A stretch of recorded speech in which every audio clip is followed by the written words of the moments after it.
เพื่อจะพาเดียวขึ้นไปโม่บ่นี่นะเออสิมีข้าวต้มขนมพี่น้องเอ้ยแล้วก็มีข้าวสารพาเดียวขึ้นไปโม่นี่นะกันแค่แล้วก็มีสารแล้วก็มีนางเล่าเนาะหลายเด้อพี่น้องคันแถวอื่นนะด้ามดีนะมีอึดแล้วได้ดีนี้นะเนาะมีแต่แถวทั้งบ้านจอมห้านนะย้อนแถวเคยเคยเล่าได้มีพวกนี้นะมีสารมีนางเล่ามีเพลินนี่นะขอบคุณกับพาเดียวซอยเด้อแซ่บพี่น้อง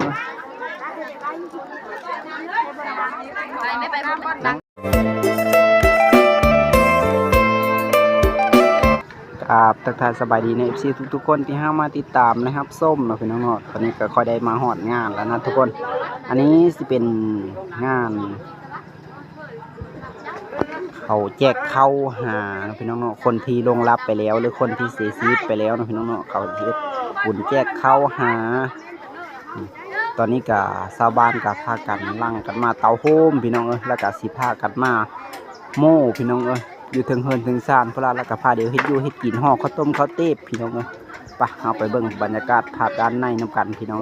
ประมาณนี้ก็สิย่างเข้าไปด้านในพระบัดนี้นะพี่น้องทางนี้ก็เมโลเพิ่นกำลังตักข้าวปุ้นเข้าไปเลยพี่น้องประมาณนี้ทางนี้สิมีแกงมีลาบเลยพี่น้องอันนี้สิเป็นแกงชิ้นโง่พี่น้องประมาณนี้อันนี้เดี๋ยวนายเพิ่นกำลังจกเข้าจกเชือกธงวันนั้นไว้เนาะนายเนาะ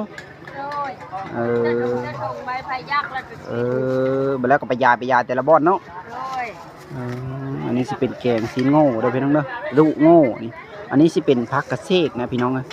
ผักกระเซกเฮาไว้กินกับลาบกับแกงกระแซ่บได้ผักกระเซกนี่นะยางเลาะกระทะพุ่นพี่น้องแล้วเลาะมันตะพีกับสิพาได้กินก้อยหนังพี่น้องก้อยหนังจะแซ่บได้ก้อยหนังนี่เลยเควินแซ่บไปดิ้นกันก้อยหนังนี่นะหนังเบิ่งละชิมมือพอจะบัดชิมมาก่อนให้น้องนะต่อหาเราแน่มันดีเฮ้ยเป็นร้อย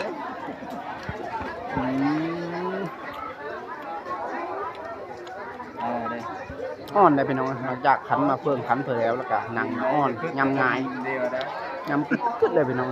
แล้วก็รสชาติก็พอดีจากขับเปลี่ยนไปแล้วนะแล้วกับสิยางเลาะไปด้านพุ้นนะพี่น้องเนาะเลาะไปด้านพุ้นจะมีคนเซลเซลอยู่พี่น้องในด้านพุ้นกันมีผู้หญิงผู้หญิงคอยเซลอยู่ได้ห่อข้าวต้มข้าวเต๊บพี่น้องในทางพุ้นนั้นแล้วก็ใบหน่อสาดหน่อเหล้าหน่อข้าพี่น้องเต็มเซลอยู่แล้วด้านเทิงผู้กาเขากาสีอันนั้นพี่น้องผู้เฒ่าผู้แก่เขากับสิพาเดียวอยู่ดันเทิงพละพาเดียวโม่บุญโม่พิเลอยู่ดันเทิงพุ้นเพื่อจะพาเดียวขึ้นไปโม่บ่นี่นะสิมีข้าวต้มขนมพี่น้องแล้วก็มีข้าวสารพาเดียวขึ้นไปโม่นี่นะนี่ประมาณนี้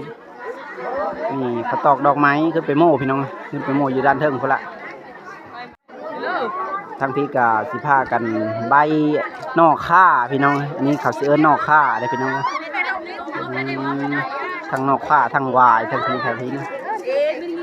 งามทั้งนอกผ้าก็ได้ถ้าพุ่นกับสีห่อข้าวต้มข้าวเต๊บพี่น้อง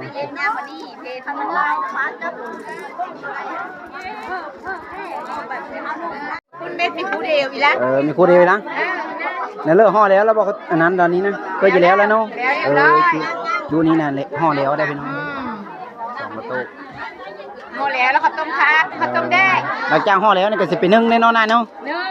ห่อแล้วก็ไปนึ่งได้แล้วก็กินแซ่บอร่อยมากแซ่บได้ข้าวต้มแดงนี่กับพี่น้องบ่อส้นผสมมันเอาเพราะนี่ไอ้ข้าวต้มแดงนี่นะเอามะพร้าวเอาน้ำตาลเอากล้วยข้าวก็ไปบดตามเฮาเดียวห้ามันนะน้องทำสลาวเฮาเดียวฮะนึ่งแล้วก็ชุบแล้วก็กินได้เรียบร้อยแบบนั้นเนาะประมาณนั้นเราพี่กันถ้าพี่กับเขาห่อได้หลายได้พี่น้องจนมดนะเริ่มหลักสามนี่กัน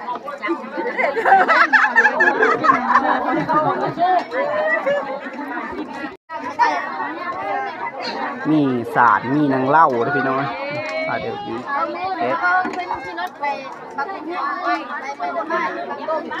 ทำบุญกับเสือเขาสีห่อเขาต้มแล้วไปที่เอ็มหอยแล้วพี่น้อง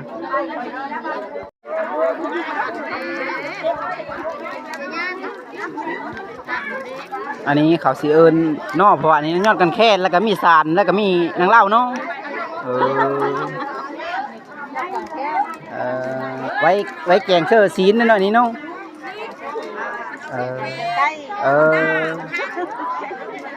เสื้อซี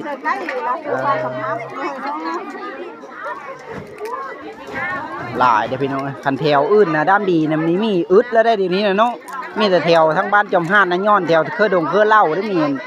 พวกนี้นะมีสารมีนางเล่ามีเพลินนี่นะขอบคุณกับพาเดียวซอยเดียวแซ่บพี่น้อง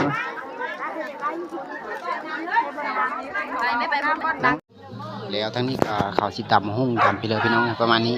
แล้วสำหรับคลิปนี้ก็สิพาพี่น้องมาเบิ่งมาชมสำนี้นะทุกคนนะคลิปหน้าเจอกันใหม่ฝากกดไลค์กดแชร์กดติดตามกันเด้อพี่น้องเด้อสำหรับคลิปนี้ขอกล่าวคำว่าสบายดีพี่น้องเด้อ